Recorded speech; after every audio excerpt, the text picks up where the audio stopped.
sekarang diberi kesempatan untuk menjadi lebih sadar. Setidaknya sekarang kita sama-sama mau belajar bahwa kita adalah manusia yang memang tidak sempurna, tapi kita selalu berusaha pengen jadi lebih baik dari hari ke hari. Menurut Kis, ya, alangkah baiknya kita sama-sama punya kesadaran akan itu, gitu. Kis tuh sama sekali nggak pernah ada niat untuk menyakiti atau ngatain siapapun. Semua itu terjadi begitu saja sesuai dengan cara berpikirku pada masanya, kan. Kan otak kita tuh selalu berubah. Cara kita berpikir berubah, sudut pandang kita berubah dari hari ke hari karena kita mau belajar, kan. Nah, jadi maafin Kis, aku yang dulu ya memang itulah aku. Aku jadi diriku sendiri pada masanya, Kak. Memang otakku aja yang belum nyampe pada masa itu. Maafin aku. Aku terlalu memandang rendah. Kelihatan kurang kasih sayang. Saya doain kalian cepat bahagia, amin. Semoga kakak juga bahagia dan dipenuhi kasih sayang ya. Terima kasih doa baiknya. Mantap, iya. Kis merasa sangat bersyukur hari ini. Tahu nggak, Kak? Belakangan ini ada satu hal yang paling aku syukurin. Satu yang sangat aku syukurin. Kan sudah 7 tahun nih aku sendirian. Belum ada pasangan lagi gitu kan. Terus, belakangan ini aku sudah mulai tertarik dengan lawan jenis lagi. Aku sudah bisa merasakan ada getaran-getaran. Yang dulunya aku pikir aku bakal sampai akhir hayat, aku pasti akan menghabiskan hidup sendirian dan aku nggak akan mungkin mau jatuh cinta lagi. Ternyata aku menghakimi diriku sendiri. Ternyata enggak. Belakangan ini, aku bisa merasakan. Iya, rasanya gini. Iya, kita harus bersyukur, Kamiko, setuju. Rasanya aku sangat bahagia. Kenapa? Karena aku sempat berpikir bahwa aku adalah manusia, wanita yang sudah mati rasa. Aku kira memang benar-benar sudah nggak ada harapan untuk aku bisa jatuh cinta sama lawan jenis. Aku tuh udah menghakimi diriku sendiri dan hatiku dan hidupku yang bahkan aku bilang, aku sampai akhir hayat kayaknya aku memang bakal sendiri. Tapi belakangan ini aku tuh mulai kayak membuka diri, membuka hatiku, dan mulai merasakan sesuatu. Ada nih rasa-rasa getaran. Itu tuh menurut Kis adalah awal yang bagus. Karena apa? Karena tuh kalau kita lihat 7 tahun ke belakang, Kak, itu bener-bener sangat buruk, Kak. Hari-hariku, ya bukan berarti seburuk itu, enggak juga. Ada hal-hal baik, cuman yang paling buruk adalah ketika aku mempercayai bahwa aku tidak akan pernah jatuh cinta lagi. Itu adalah hal buruk bagiku, Kak. Aku merasa hari-hariku tuh hampa, sunyi, sepi. Iya, Kak, getaran-getaran tuh ada rasa lagi, Kak. Rasanya tuh, kenapa kok aku bisa merasakan getaran kepada lawan jenis lagi? Menurut aku, oh, ini anugerah nih dari Yang Maha Kuasa. Menurut aku, Kak, karena apa? Ketika kita bisa merasakan itu, Kak, itu kan bukan kendali kita, Kak. Pikiran, hati kita yang rasa-rasa kayak gitu kan emang dari anugerah dari Yang Maha Kuasa. Tugas kita manusia apa? Mengendalikannya. Tapi rasa yang muncul itu bukan dari kita, itu murni dari Yang Maha Kuasa. Karena aku merasakan, Kak, 7 tahun ke belakang itu aku gak ada sama sekali ketertarikan sama cowok. Aku tuh menganggap semua gender, cowok ataupun cewek yang ada dalam hidupku hanya selayaknya ya sebatas manusia yang di permukaan. Sejauh kemarin-kemarin. Iya, Kak, aku pernah berada di titik yang 7 tahun yang lalu ya, perjalanan hidup yang aku merasakan hidup dalam sepi. Terus aku merasa bahwa suatu saat kayaknya aku gak bisa jatuh cinta lagi kalau kayak gini. Sudah aku tuh putus asa, Kak. Aku merasa nyerah dengan hatiku sendiri. Karena aku ngerasa gini. Kenapa aku sampai nyerah? Karena udah cukup lama. Kalau di tahun pertama aku merasa baru setahun, mungkin wajar lah pemulihan hati. Di tahun kedua nggak apa-apa lah, masih 2 tahun, masih normal, kayaknya cewek wajar aja nggak tertarik sama siapapun 2 tahun. Berjalan 3 tahun mulai mikir, kok 3 tahun nggak apa-apa lah, mungkin di tahun keempat kayak gitu terus sampai di tahun ketujuh. Nah, mentok di tahun ketujuh aku mulai mikir malam sebelum tidur, susah tidur aku mulai, kan, kataku ada apa ini.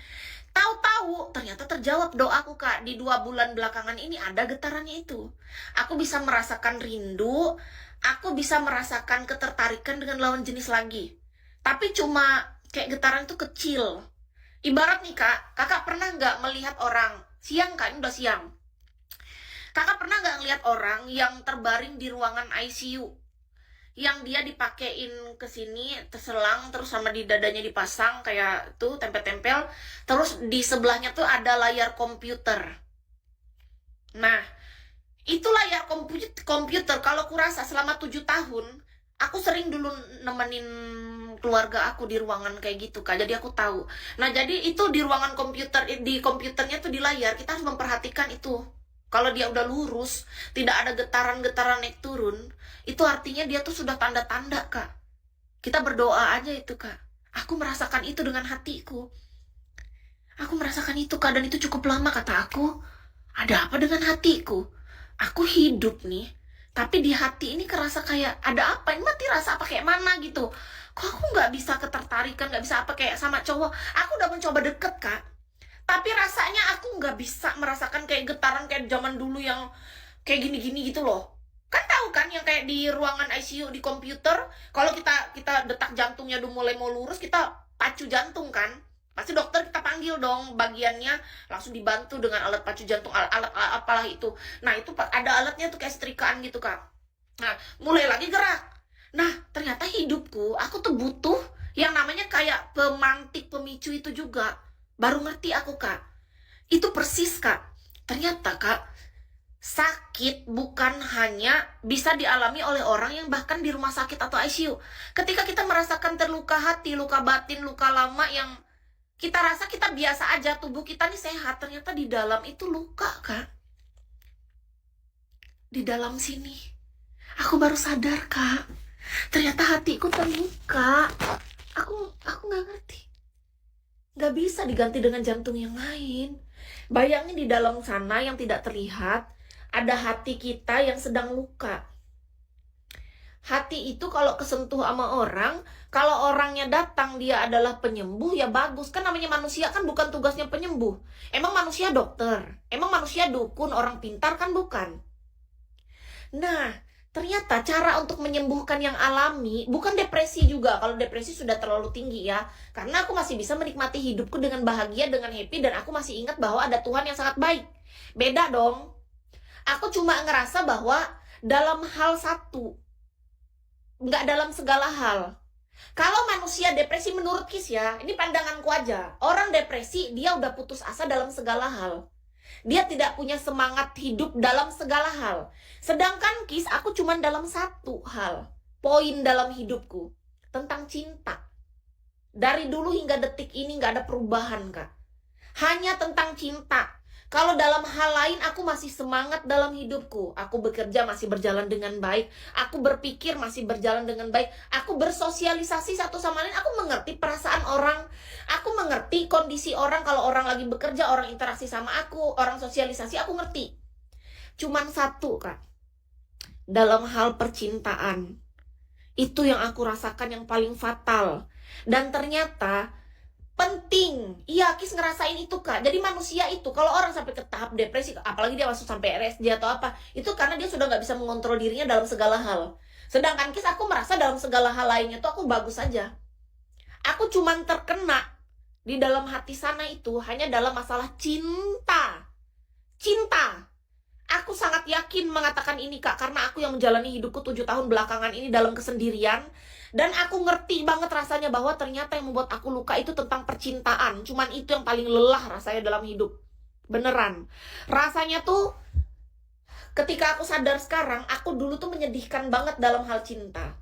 Karena aku gak ngerti cinta yang sesungguhnya tuh apa. Aku gak ngerti tentang gimana cara berbagi hidup, tentang saling mengasihi, saling menyayangi yang sesungguhnya.